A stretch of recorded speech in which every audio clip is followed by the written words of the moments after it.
আসসালামু আলাইকুম দর্শক, চলে আসলাম নতুন আরেকটি ভিডিও নিয়ে। দর্শক, আমার আজকের ভিডিওতে আমি কথা বলবো তিশাকে নিয়ে এবং আরিফকে নিয়ে। আপনারা সবাই জানেন আরিফ তিশার সাবেক প্রেমিক ছিল এবং বর্তমানেও আরিফ কিন্তু তিশার একটা অসৎ সঙ্গ দিয়ে চলেছে, সেটা হয়তো অনেকেই আপনারা জানেন না। সো আরিফ তিশাকে নিয়ে আজকে আমার ফুল ভিডিওটা থাকছে। অনেকগুলো ঘটনা আমি দেখেছি এবার বিয়ে জুড়ে। আরিফের সাথে তিশার অনেকগুলো মনোরঞ্জকর ঘটনা আমার জানা আছে, দর্শকরা কমেন্ট করে বলেছেন। সেই বিষয়গুলো আজকে আমি তুলে ধরব। পাশাপাশি সেই বিষয়গুলো ছাড়াও আমার ভিডিওতে আজকে আপনারা জানতে পারবেন, যেটা আপনাদের অনেক বহুল আলোচিত একটা প্রশ্ন।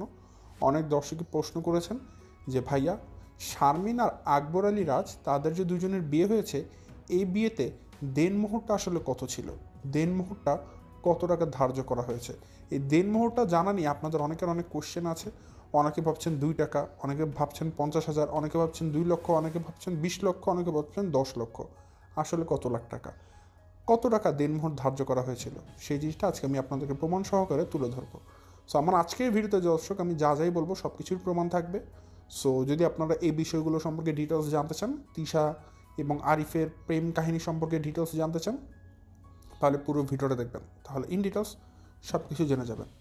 সো দর্শক, বেশি কথা না বাড়িয়ে চলুন শুরু করা যাক আমার আজকের ভিডিও শুরুতে বলে রাখি, আপনারা যারা নতুন এখন পর্যন্ত আমার চ্যানেলকে সাবস্ক্রাইব করে পাশে থাকা ছোট্ট বেল আইকনটা বাজিয়ে অল নোটিফিকেশান অন করে নিই, অবশ্যই করে দিবেন। আর যারা ভিডিওটা দেখছেন, লাইক দিয়ে ভিডিওটি দেখা শুরু করবেন।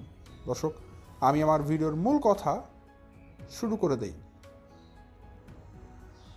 দর্শক, ভিডিওটা শুরু করব আমি আজকে আরিফ আর তিশাকে দিয়ে। তো আরিফ আর তিশাকে দিয়ে যে শুরু করব, সেই শুরু করার আগে আমার যদি এই ঘটনাগুলো একটু বড় হবে, তো ছোট্ট ঘটনা যেটা আপনারা দেনমোহর সম্পর্কে জানতে চান, সেটা একটু ক্লিয়ার করে দিয়ে আসি। আপনারা জানেন যে শারমিন আর আকবর আলী রাজের বিবাহটা সম্পন্ন হয়ে গেছে। এখন এই বিয়ে জুড়ে তাদের কিন্তু অনেক মিসকন্ট্রোভার্সি, তারপর অনেক ধরনের যে রোস্টিং, তারা নিজেরাই নিজেদের মধ্যে অনেক ধরনের সমস্যা তৈরি করেছে।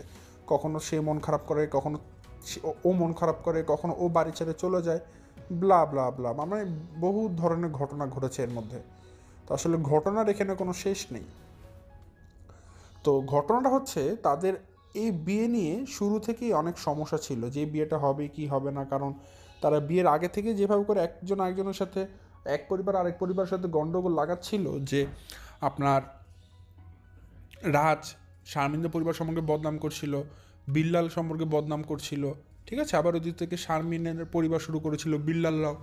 তো এগুলো দেখে না মনে হচ্ছিল যে আসলে বিয়েটা হবে কি না। আর একটা জিনিস আমাদের এখন আর বুঝতে বাকি নেই দর্শক, যে রাজ যথেষ্ট চতুর একটা ছেলে, এটা আমি আগে থেকে বলেছিলাম, যথেষ্ট অভদ্র একটা ছেলে, ম্যানারলেস একটা ছেলে, এবং সব থেকে বড় যে জিনিস, তার চরিত্রগত দিকটাও সমস্যা আছে এবং তার টাকার প্রতি অনেক লোভ আছে, ঠিক আছে। তো সব কিছু মিলিয়ে এই রাজের মধ্যে কিছু সমস্যা আছে, ঠিক আছে। তো রাজ যেটা করেছে দর্শক, রাজ কিন্তু শারমিনকে বিয়ে করেছে টাকার জন্য।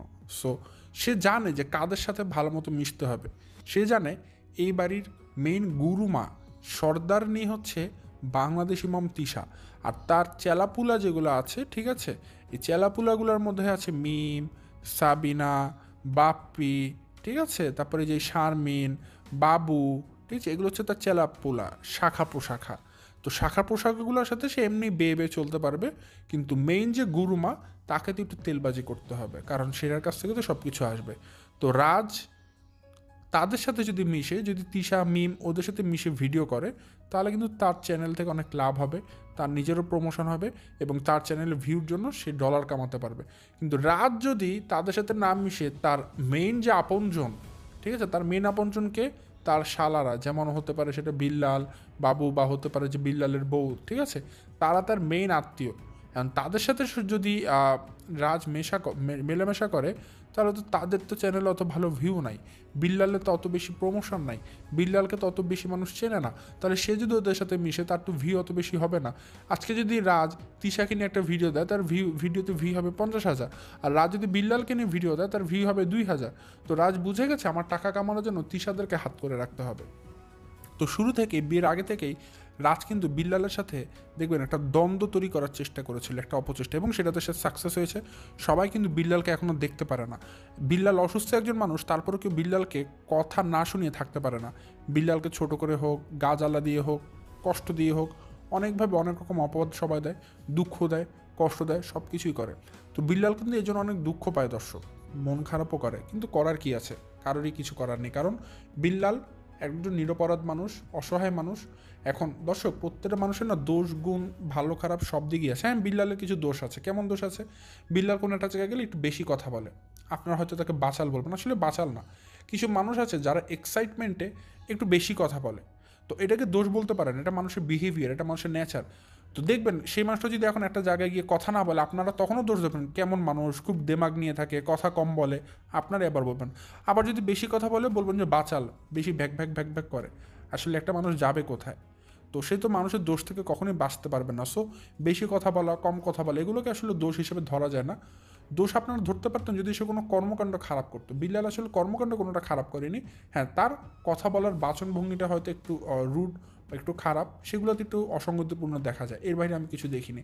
আরেকটা জিনিস তাকে নিয়ে ঘটিয়েছিল রাজ, 30,000 টাকার 15,000 টাকা নিয়ে একটা কেলেঙ্কারি রাজ কিন্তু বিল্লালের নামে দিয়েছিল। সো সেদিন আমার একটা কথা ছিল যে বিল্লাল নাহলে টাকাটা কম দিতেই পারে, বা টাকা দিলই না, বা যেটাই করুক, রাজ তো এটা অফলাইনে থেকে প্রশ্ন করতে পারে, আই মিন ক্যামেরার পেছনে। যে রাজ যেটা করেছিল, সে একদম ভিডিও মেক করেছে। বুঝলাম না আমাকে কেন বিল্লাল ভাই 15,000 টাকা দিল, আর ভিডিওতে আপনাদেরকে বললো 30,000 টাকা রাজের হাতে দিয়ে আসবো কেনাকাটা করার জন্য। তো কেন এটা করলো আমি তো বুঝতে পারলাম না আসলে। যাই হোক, যা দিছে আমি অনেক খুশি। আমাকে 15,000 দিক, 10,000 দিক, আমি তো টাকা চাই না, যা দিছে আমি অনেক খুশি। তো এইভাবে করে লেলিয়ে লেলিয়ে কথা বলছিল, মানে যেটা হয়েছিল, রাজের অনেক জ্বালা ধরেছিল যে তাকে কেন 30,000 টাকা দেওয়া হয়নি। ঠিক আছে, এটা নিয়ে সে অনেক কথাবার্তা বলছিল বিল্লালের নামে। তো ভাই, হ্যাঁ, বিল্লাল এটা দেয়নি, দোষ করেছে বা ভুলে গেছে, যেটাই করুক, সেটা বিল্লালকে কিন্তু ফোন দিয়ে জিজ্ঞাসা করতে পারতো, রাজ ভাই আপনি তো 15,000 দিলেন, বা শারমিন তোমার ভাই তো 15,000 টাকা দিল, ঘটনাটা কি? কিন্তু ভিডিওতে তো 30,000 বললো। তখন দেখতেন একটা মীমাংসা হয়ে যেত, এতে করে বিল্লালও ছোট হতো না, বা আপনারও এত কথা বলার প্রয়োজন ছিল না। বরং এটাতে কী হতো জানেন, আপনাদের ঠিকই সমাধান একটা হয়ে যেত। তো বিল্লাল যে 30,000 টাকা বলেছে, দর্শকরা জানতো যে আপনাকে 30,000 টাকা দিয়েছে, একটা সম্মান থাকতো বিল্লালের। আর আপনি এরকম না করলে বিল্লালের কোনো অপমান হতো না। তো কিছু জিনিস না আসলে বুদ্ধিতে করতে হয়। আপনি নিজেই আপনার শ্বশুরবাড়ির মান সম্মান নষ্ট করেন, মান সম্মান ধরে রাখতে জানেন না। আপনি ভাবেন কি আপনার এই সমস্ত কাজকর্মের জন্য আপনার সম্মান অনেক বাড়ে, মানুষ আপনাকে থুতু দেয়, থুতু। ঠিক আছে, আমি তো এখন থুতু মারছি, এই থুতু বলতে গিয়ে আমার মুখ থেকে থুতু বের হয়ে যাচ্ছে আপনার নাম বলতে গেলে। এত মানে ঘৃণা লাগে আপনার মতো মানুষদেরকে। ঠিক আছে, যে বিয়ের আগেই এত টাকা টাকা করেন। তিশার মতো খারাপ একজন মূর্খ মহিলা, যাকে আমরা 2 টাকা সম্মান দিই না, তিশার মতো মানুষ আপনাকে অপমান করেছে, তার মানে বুঝবেন আপনার সম্মানটা কোন জায়গায়। তিশা সাধারণ মানুষের কাছে কোনো সম্মান পায় না, মানুষ তাকে ঘৃণা করে। সে তিশার মতো মানুষ আপনাকে অপমান করেছে, তার মানে আপনার যোগ্যতা কতটুকু এটা দিয়ে বোঝা যায়। গতকালকে আমি একটা ভিডিও দিয়েছিলাম দর্শক, আপনারা জানেন, সেখানে তিশা কিন্তু নিজেই বলেছে যে আমি জীবনেও এরকম মানুষ দেখি নাই যে টাকার জন্য এভাবে মানুষের দ্বারে দ্বারে পা ধরে ক্ষমা চাইতে পারে। চিন্তা করুন, তিশা একদম জায়গাতে বোল্ড করে দিয়েছিল এই আকবর আলী রাজকে, এবং তিশার এই কথা শোনার পর না রাজ অনেক লাফাচ্ছিল, সবার পা ধরে ধরে খালি টাকা টাকা টাকা টাকা করছিল, টাকা দাও টাকা দাও টাকা দাও টাকা দাও করছিল। এমনকি বিল্লালের বর হাত ধরে পর্যন্ত বসেছিল, বিল্লালকে বলছিল টাকা দাও। তো এটা খুব আশ্চর্য লাগে যে একটা মহিলা মানুষের হাত ধরে কিভাবে বসে থাকতে পারে। এটা কিন্তু আসলে দর্শক কোনোভাবেই কাম্য নয় যে বিল্লালের বউ যত যাই হোক, তার ভাবি হোক, মানে সে তো নারী সর্বশেষ, তো তার হাতটাকে সে কীভাবে করে ধরে রেখেছিল, খুবই আশ্চর্যজনক ঘটনা। তারপরে বিল্লালের বউ বলছে আমার কাছে টাকা নেই, ভাইয়ের কাছে চাইতে। তারপর বিল্লাল তাকে টাকা দিয়েছে। তো সব কিছু ঘুরে ফিরে তো উত্তর একটাই দাঁড়ায়, খালি টাকা টাকা আর টাকা। তার টাকা চাই কিন্তু টাকা দিব না, এই জন্য কী করবো, দেনমোহরও বেশি ধরবো না। কারণ দেনমোহর যত বেশি ধরবে, আকবর আলী রাজ কিন্তু জানে যে আমাকে তো এই বিয়ে ভেঙে ফেলতে হবে, আমি তো এই বিয়েটা করবো না, সংসারটা করবো না। কিন্তু যদি লাভবান হতে থাকে, সে যদি দেখে আরিফের মতো সেও বসে বসে আইফোন কিনছে, ব্যবসা করছে টাকা দিয়ে, তাহলে এরকম একটা বউ পালতে সমস্যা কী? ঘরে একটা এরকম বউ পেলে বসে বসে পালবে, আর বাইরে নাহলে সে আর 10 জনের সাথে ঘোরাঘুরি করবে, নারীদের সাথে, সমস্যা নেই। তো এটা হচ্ছে মানে রাজের একটা চিন্তাধারা। সে বসে আছে, যদি আমি শারমিনকে কোনোভাবে ঘরে রাখতে পারি বউ হিসেবে, আমি তো তার কাছ থেকে টাকা পাবো, সে আমাকে মশলাপাতি দিবে, মাল মশলা দিবে, আর বাইরে আমি সেই টাকাতে ফুর্তি করে বেড়াবো। এটা হচ্ছে রাজের মেইন লাইফের মটো। ঠিক আছে, তার লাইফের প্ল্যান। রাজ কিন্তু দর্শক এক নারীতে বিশ্বাসী না। রাজ কখনোই শারমিনকে নিয়ে সংসার করার জন্য বিয়ে করছে না, সে শারমিনকে বিয়ে করছে টাকা পয়সার জন্য। এটা আপনারা রাজের মোটিভ ভালো মতো তার আচরণ দেখলেই বুঝতে পারবেন। তো যেহেতু রাজ জানে যে সংসারটা তার টিকতে নাও পারে, তার আচরণ কোনো সময় ধরা পড়ে যেতেও পারে, সে অবশ্যই চাইবে না দেনমোহর বেশি ধরতে। আপনারা সবাই দেনমোহর নিয়ে অনেক ধরনের কন্ট্রোভার্সিতে জড়িয়েছেন। কেউ বলছেন দেনমোহর নাকি 50,000 টাকা ধরা হয়েছে, কেউ আবার বলছেন 10 লাখ টাকা ধরা হয়েছে, স্বামী নাকি দেনমোহরের জন্য বিয়ে করেছে, মানে অনেক ধরনের কথাবার্তা আমি শুনেছি কমেন্টে বিভিন্ন চ্যানেলে গিয়ে। বাট অরিজিনাল যে কথা সেটা আসলে তাদের ভিডিওতে শোনা গেছে। আমি জানি না যে আপনারা আসলে এটা মিস করেছেন কীভাবে, হয়তো স্কিপ করেছেন, টেনে দেখেছেন, এই জন্য অনেক দর্শক হয়তো জানেন না। বা দেখবেন অনেক দর্শকই জানেন যে দেনমোহর কত ধরা হয়েছে। দেখবেন এখানে আমাকে অনেকে কমেন্ট করে বলে দেবেন, ভাই এটা আমরা জানি কত টাকার দেনমোহর ধরা হয়েছে, কারণ তাদের ভিডিওতে শোনা গিয়েছে। তো যিনি বিয়ে পড়াচ্ছিলেন, যে মুরব্বী মানুষটা, ঠিক আছে, হুজুরের মতো, তো উনি যখন বিয়ে পড়াচ্ছিলেন তো উনি কিন্তু প্রশ্ন করেছিলেন যে দেনমোহর কত টাকা, কত লিখব। তো ওই সময় কিন্তু বলা হয়েছিল 2 লক্ষ টাকা, ঠিক আছে, মানে ভিডিওতে অন ক্যামেরাতে তারা বলেছিল 2 লক্ষ টাকা। তো বোঝা যাচ্ছে যে 2 লক্ষ টাকা তারা প্রকাশ্যে বলেছে, এবং হুজুরও লিখেছিল এখানে বসে 2 লক্ষ টাকা, ও কাজী যিনি ছিল। তো একদম স্পষ্ট এটা, এখানে আসলে মিথ্যা কথা বলা, লুকোচুরি করার কিছুই নেই, কারণ এটা আপনারা তাদের ভিডিও দেখলে, ভিডিওতে দেখবেন ভালো মতো কথা শুনলে, যে কাজী ছিল উনি প্রশ্ন করছিল যে দেনমোহর কত লিখব, তো তখন বলা হয়েছিল যে 2 লক্ষ টাকা। তার মানে 2 লক্ষ টাকা তারা দেনমোহর ধার্য করেছে। তো এই জমানা দর্শক 2 লক্ষ টাকা কিছুই না। এখন বর্তমানে আকবর আলী রাজ যেভাবে করে ইউটিউবে ভিডিও দিচ্ছে, কামাচ্ছে, যদি এরকম শারমিনকে ভালো না লাগে, সে তার অর্ধেক মাসে ইউটিউবের ইনকাম দিয়েই শারমিনকে ডিভোর্স দিয়ে দিতে পারবে। এই টাকা তার এখন প্রতি মাসে তার থেকে 3-4 গুণ হয়, ঠিক আছে। 2 লাখ টাকা তো তার দেনমোহর। এখন আকবর আলী রাজের মাসে ইনকাম হয় 4-5 লাখ টাকা, সো 2 লাখ টাকা দিতে তার গায়ে কিছুই বাঁধবে না, ঠিক আছে দর্শক। তো সব কিছু না, এখানে আকবর আলী রাজ খুব প্ল্যান করে, বুদ্ধি করে আগাচ্ছে। তার সাথে আসলে বুদ্ধিতে খুব কম মানুষই আমরা টিকতে পারবো আর কি, সে যে চিকন বুদ্ধির মানুষ আর কি, রাজের কথা বলছি। যাই হোক দর্শক, এই যে গেলো রাজের দেনমোহরের কথা, এটা নিয়ে কিন্তু আপনারা অনেক দর্শকই কোশ্চেন করেছিলেন। রিসেন্টলি একটা দর্শক কোশ্চেন করেছেন, তা আমি ভেবেছিলাম কি দর্শক এটা নিয়ে আসলে ভিডিও করার কিছু নেই, কারণ ভিডিওতেই আছে। বা ভেবেছি যে আসলে 1-2 জন দর্শক মিস করতেই পারেন, কারণ তারা ভিডিও খুব একটা দেখেন না। কিন্তু যখন দেখলাম যে না, কমেন্টে আমার কাছে সেটার মানে কোয়ান্টিটি প্রায় 5টার মতো হয়ে গেছে, তখন বুঝলাম যে না, আসলে হয়তো অনেকেই মিস করেছেন, কারণ কথাটা খুব কম সময় জুড়ে ছিল, হয়তো অনেকে ধরতেও পারেননি সেই জিনিসটা। এই কারণে আমি ভাবলাম যে না, এটা নিয়ে একটা ভিডিও দিই, তো আপনারা তখন সেই জিনিসটা সম্পর্কে অবগত হতে পারবেন। সো যারা জানেন তারা তো জানেনই, এতটুকু জায়গা আপনারা স্কিপ করে দেখতে পারেন, বাট যারা জানেন না তাদের জন্য আমি এই দেনমোহরের অ্যামাউন্টটুকু আমি আপনাদেরকে সবাইকে জানিয়ে দিলাম যে কত টাকা দেনমোহর ধরা হয়েছে। 2 লক্ষ টাকা। ওকে দেন, এখন চলে এসে দর্শক তিশা এবং আরিফের দিকে। তিশা এবং আরিফকে নিয়ে যেটা বলবো সেটা আপনারা কেউই জানেন না। হ্যাঁ, একটা জিনিস আপনারা সবাই জানেন, কারণ আমি বলেছি বা আপনারা কিবরিয়া ভাই চ্যানেল থেকে জেনেছেন, সেটা হচ্ছে গিয়ে আরিফ আর তিশা তারা কিন্তু প্রাক্তন প্রেমিকা ছিল, এবং পরবর্তীতে আরিফ কিন্তু সাবিনাকে বিয়ে করেছিল জেদ করে, আর এখনও সে কিন্তু মনে মনে তিশাকে ভালোবাসে। কিছু প্রমাণ আমি সবসময়তে দিই, কিছু জিনিস কি দর্শক, একটা কথা বলি, ধরুন আপনি একটা সাদা কাগজ আপনি একটা মাটিতে রেখে চলে গেলেন একটা বাইরের দেশে, বা আপনি কোথাও চলে গেলেন, আপনি 1 সপ্তাহ পরে এসে দেখবেন ওই সাদা কাগজের উপর না অনেকগুলো মাটির স্তূপ জমা হয়েছে। সেই সাদা কাগজটাকে আপনাকে খুঁজে পেতে হলে একটু মাটি খুঁড়ে নিতে হবে, প্রায় 1 ইঞ্চির মতো। তার মানে যেটা বুঝাচ্ছি, একটা সাদা পরিষ্কার কাগজকে যদি আপনি মাটির উপরে রেখে যান, সেটা অটোমেটিক একাই মাটি চাপা পড়ে যাবে। তো এই কথাটা বলার আমার একটা কারণ আছে। সেই মুখ্য কারণটা হচ্ছে, কিছু কথা যেমন আপনারা জানেন, যে বলেছি আরিফ আর তিশা প্রাক্তন প্রেমিক, এই লাইনটা যদি আমি আরও একবার রিপিট না করি না, সময়ের পরিক্রমায় কালক্ষেপণের সাথে সাথে না এই কথাগুলো মাটি চাপা পড়ে যাবে। কারণ নিত্যদিন কিন্তু দর্শকরা নতুন নতুন আসে, অনেকেই এই অতীত ইতিহাসগুলো জানেন না। সো এই নতুন কথাগুলো যদি পুরনো কথাগুলোকে যদি আমি নতুন করে বারবার না বলি প্রত্যেকটা ভিডিওতে 2-1 লাইন, আপনারা অনেকেই তাদের এই সত্য ঘটনা সম্পর্কে অবগত থাকবেন না। আমার চ্যানেলে জানান আপনারা, এখনও 2-একটা কমেন্ট আসে যে তানজিলার আসল বাবাকে, অথচ আমরা সবাই কিন্তু জানি যে তানজিলার আসল বাবা কিন্তু বাপ্পি না। তার মানে আমরা বুঝতে পেরেছি যেটা, যে এখন অনেক দর্শক আছেন যারা কিন্তু তানজিলার পরিচয় সম্পর্কে জানেন না। তো যারা জানে না তাদেরকে বলে রাখি, তানজিলা একজন পিতৃ পরিচয়হীন একটা মেয়ে। তার মায়ের পরিচয় জানা গিয়েছে তিশা, কিন্তু তার পিতৃ পরিচয় এখন পর্যন্ত জানা যায়নি। মানে অনেকে আপনারা যেটা বলেন আর কি, অনেকভাবে বলতে পারেন যে তানজিলার কোনো পিতার পরিচয় নেই, সে কীভাবে হয়েছে কি আজ অবধি জানতে পারেনি। তো যাই হোক, ঘটনা হচ্ছে দর্শক এটা না, ঘটনা যেটা বলছিলাম তিশা এবং আরিফ সম্পর্কে। তো আরিফ আর তিশা কিন্তু প্রাক্তন প্রেমিক ছিল দর্শক, ঠিক আছে। আরিফ তিশাকে অনেক ভালোবাসতো, তিশাও আরিফের সাথে ফষ্টি নষ্টি করেছে। এমনকি আরিফের ফেসবুক যে পেজ আছে, মানে তার যে প্রোফাইল আছে, সেখানে আরিফের নামটা কিন্তু ছিল এরকম, আরিফুল ইসলাম তিশাদ। বুঝেন নামটা কী ছিল? আরিফুল ইসলাম তিশাদ। তিশাদ দিয়েছিল তার ডাক নাম। এখন একটা ছেলের নাম কি কোনোদিন তিশাদ হতে পারে?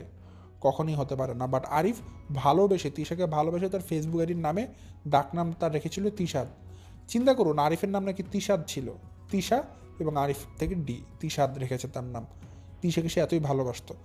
তো যে জিনিসটা হয়েছিল, আরিফ তিশাকে বিয়ে করতে চেয়েছিল, কিন্তু ঘটনার পরিক্রমায় ভাগ্যের নির্মম পরিহাস যেটা, তিশা বিয়ে করে ফেলে বাপ্পিকে। কারণ আরিফের ওই সময়তে কোনো টাকা পয়সা আয় রোজগার ছিল না, বাট বাপ্পির ন্যূনতম আয় রোজগার ছিল।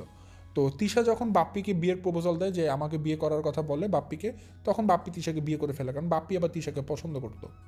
তো বাপ্পি আর তিশা পছন্দ করে বিয়ে করেছিল, যে বিয়েতে আসলে কেউ উপস্থিত ছিল না তাদের পরিবারে। তো ওই সময় আরিফ খুব ক্ষিপ্ত হয়ে যায় যে কেন তিশা আরিফকে বিয়ে করলো না, কেন তিশা আরিফের সাথে বেইমানি করলো, প্রতারণা করলো। এটা আরিফের মনে একটা ধাক্কা দেয়। তো এই জন্য আরিফ তখন তিশাকে খেলে একটা কথাই বলে যে আমি এটার প্রতিশোধ নেব। কী প্রতিশোধ নেবে সে? সেই প্রতিশোধ নেবে যে সে তারই পরিবারের কোনো একজন মানুষকে বিয়ে করে সবসময় তিশার চোখে চোখে থাকবে, যাতে করে তিশার মনে সবসময় আরিফকে দেখলে একটা দোলা দিতে থাকে, নাড়া দিতে থাকে যে আমি তোকে বিয়ে করতাম বাট আমি পারলাম না। এই জিনিসটার জন্য আরিফ তখনই তিশাকে বলে দিয়েছিল আমি তোর পরিবারেরই কাউকে বিয়ে করে সবসময় তোর চোখের সামনে থাকবে, এভাবে করে আরিফ বলেছিল। এবং সেটা কিন্তু আরিফ করেছে। সে কিন্তু কিবরিয়া ভাইয়ের যে বউ ছিল সাবিনা, তাকে কিন্তু ভাগিয়ে নিয়ে এসেছে পরকিয়া করে সাবিনার সাথে। তারপর সে আজকে এই জায়গায় এসেছে, এবং সাবিনা যে পরকীয়ার স্বীকারোক্তি, সেই ভিডিওটা কিন্তু আমরা সবাই দেখেছি। প্রায় 22 মিনিট একটা ভিডিও, যেখানে সাবিনা স্বীকার করেছে কবে কীভাবে করে সে আরিফের সাথে থেকেছে, শুয়েছে, ঘুমিয়েছে এবং পরকীয়া করে ভেগে এসেছে। সব কিছুই সেখানে দৃশ্যমান ছিল, সাবিনার নিজের মুখে স্বীকারোক্তি দিয়েছিল। তো যাই হোক, এই ঘটনাগুলো আমি আবার পুরনো ঘটনা নতুন করে 2 মিনিটে বললাম, নতুন দর্শকদের জন্য, যারা জানেন না ঘটনাগুলো তাদের জন্য আমি আবার নতুন করে বলে দিলাম। যারা সাবিনার এই পরকীয় স্বীকারোক্তি ভিডিওটা দেখতে চান, আপনারা সবাই কিন্তু কিবরিয়া ভিকটিম ফাদার চ্যানেলে গেলে সেটা দেখতে পারবেন। তার চ্যানেলে এখনও আছে যে সাবিনা যেভাবে করে তার পরকীয় স্বীকারোক্তিগুলো দিয়েছিল। প্রায় 22 মিনিটের মতো মনে একটা ভিডিও, বা 17 মিনিট হতে পারে, আই গেস, আমার পুরোপুরি মনে নেই। তো যাই হোক, যেটা বলছিলাম দর্শক আমি আপনাদেরকে, এই যে আরিফের যেটা হয়েছিল, সে তিশাকে অনেক ভালোবাসে, ঠিক আছে? তো এখন পর্যন্ত তাদের মধ্যে কিন্তু ভালোবাসাটা শেষ হয়নি। এখন কিন্তু আরিফ আর তিশা সবসময় চোখে চোখে থাকে। আপনারা দেখবেন একটা জিনিস, যে তিশা যখন আরিফের আশেপাশে থাকে, তিশা অনেক উচ্ছ্বাসিত থাকে, অনেক খুশি থাকে, লাফাতে থাকে, এক্সাইটমেন্টে থাকে, অধীর আগ্রহে থাকে যে আরিফ কখন তাকে একটু জড়িয়ে ধরবে বা কখন একটু ভালো কথা বলবে।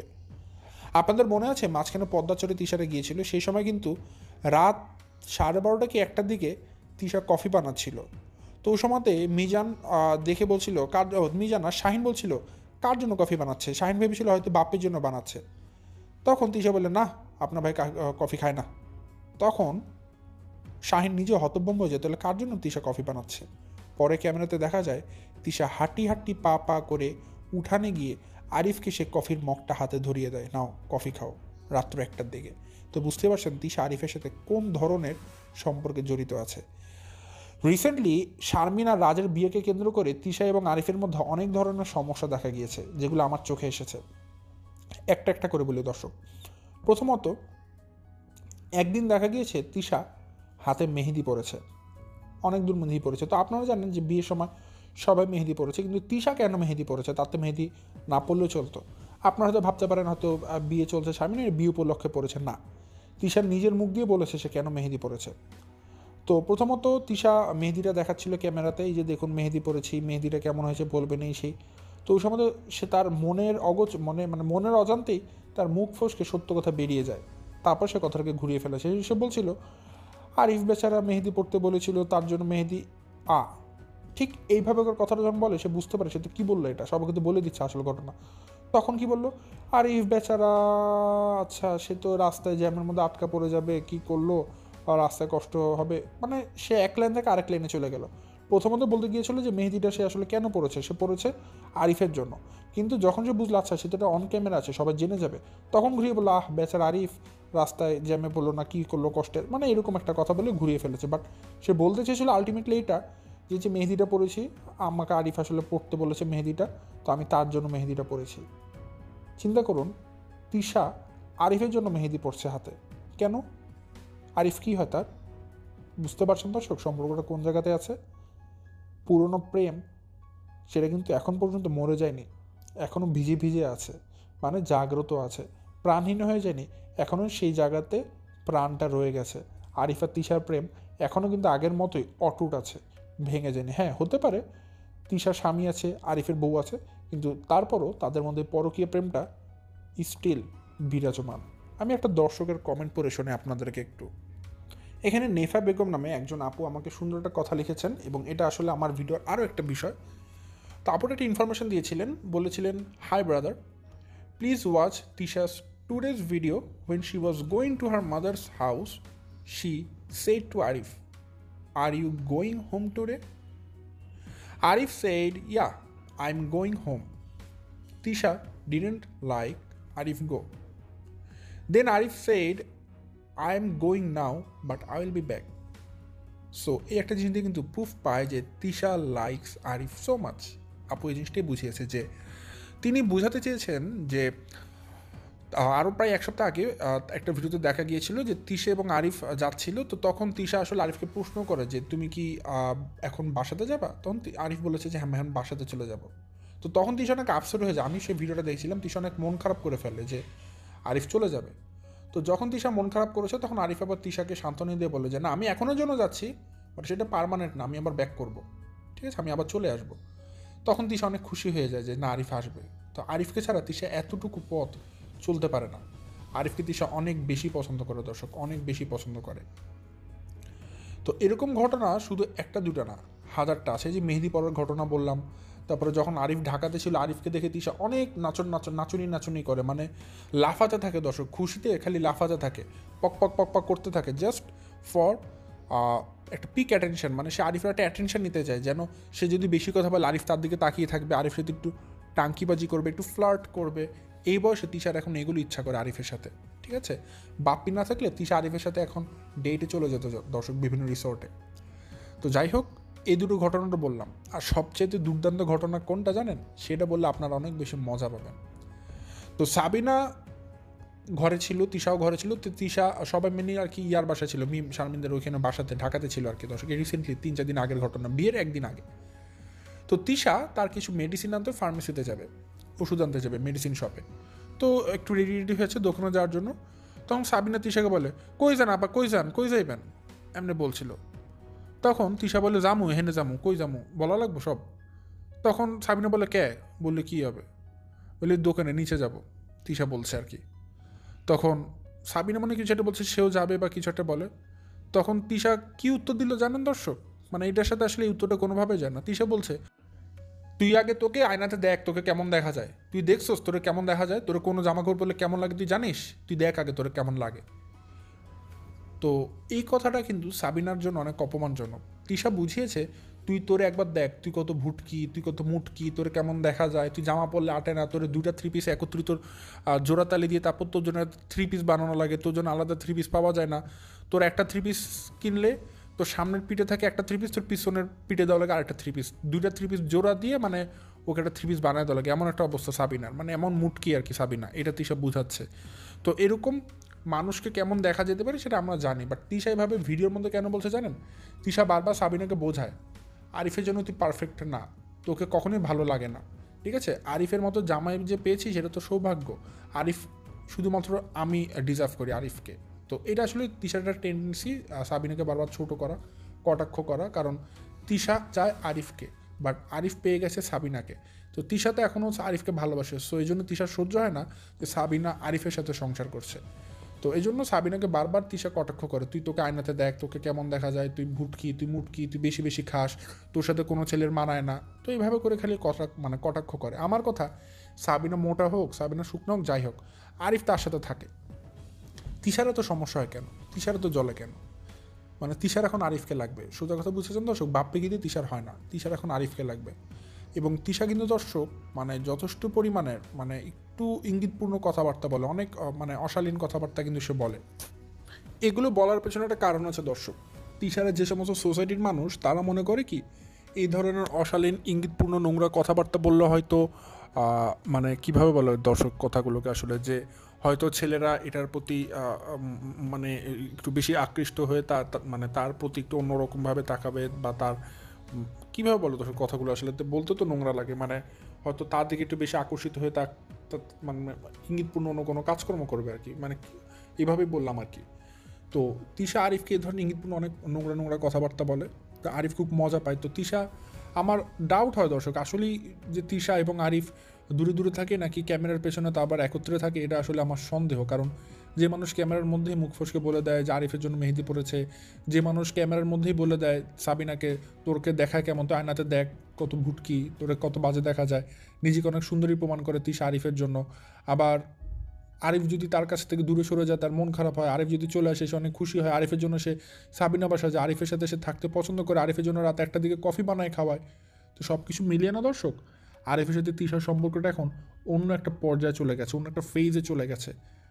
সো সব কিছু মিলিয়ে আসলে বাপ্পি কীভাবে করে মানে তিশার সাথে সংসার করছে, এটা আসলে তাকে একটা নোবেল প্রাইজ দেওয়া উচিত। আসলে আমরা নোবেল কোম্পানির সাথে কথা বলবো যেন বাপ্পিকে একটা যথাসম্ভব মানে হাজব্যান্ড অফ দ্য এরা একটা মানে অ্যাওয়ার্ড দেওয়া হয়। কারণ এভাবে করে একটা বউকে চোখের সামনে থেকে একটা নোংরামি করতে দেখে পরপুরুষের প্রতি আসক্ত থাকা সত্ত্বেও বাপ্পি যে তিশার সাথে এরকম অবাধে সংসার করে যাচ্ছে, এটা আসলে এরকম কোনো পুরুষ পারে বলে আমার মনে হয় না, আসলে পুরুষ পারে বলে মনে হয় না। কারণ তিশা যা যা করছে এরপরও যে বাপ্পি তার সাথে আছে, সংসার করছে, সংসার ভাঙছে না, এটা আসলে তিশার কপাল, আমি এটাই মনে করি। ঠিক আছে, তো এই আরিফা তিশার যে প্রেম কাহিনী দর্শক, এটা আপনারা সবাই জানেন, অনেকে জানেন না, বাট যারা কমেন্ট করেছেন তারা কিন্তু এটা জেনেই কমেন্ট করেছেন। আমি এই জন্য একটা নমুনাস্বরূপ একজন আপুর কমেন্ট আপনাদেরকে পড়ে শুনিয়েছে। তো যাই হোক দর্শক, এই ছিল আমার আজকের ভিডিও। আজকের ভিডিওর বেশি কথা বাড়াচ্ছি না, আজকে আমি ওই দেড়মহরের জিনিসটা ক্লিয়ার করলাম আর তিশার আরিফের প্রেম কাহিনীটা বললাম। তো আপনাদেরকে একটা কথা বলতে চাই দর্শক, যে এই নেফা বেগম আপু উনি কিন্তু একটা কমেন্ট আমাকে সুন্দর থ্রু করেছেন, এরকম অনেক দর্শকই কমেন্ট থ্রু করেন। তো আপনাদের যদি এরকম কোনো ইনফরমেশন দেওয়া থাকে আমাকে দিতে পারেন। তো আপনাদের এই ইনফরমেশনগুলোর মধ্যে যদি আমার কোনোটা ভালো লাগে, আমি তাহলে অবশ্যই আপনাদের সেই কমেন্টের বেস করে কিন্তু ভিডিও মেক করতে পারবো। যেমনটা আজকে আমি কিন্তু নেফা বেগম আপুর কমেন্টের বেসে একটা ভিডিও মেক করে দিয়েছি। সো আপনারা আমাকে বেশি বেশি কমেন্ট করে জানাবেন যে আপনারা কিছু আমাকে জানাতে চান কি না। সো আমি সেই ভিত্তিতে কিন্তু ভিডিও মেক করার ট্রাই করবো। সো দর্শক, আমার আজকের ভিডিও এই পর্যন্তই, আজ আর বেশি কথা বাড়াচ্ছি না, এখান থেকে বিদায় নিচ্ছি। সবাই ভালো থাকবেন, সুস্থ থাকবেন। আসসালামু আলাইকুম।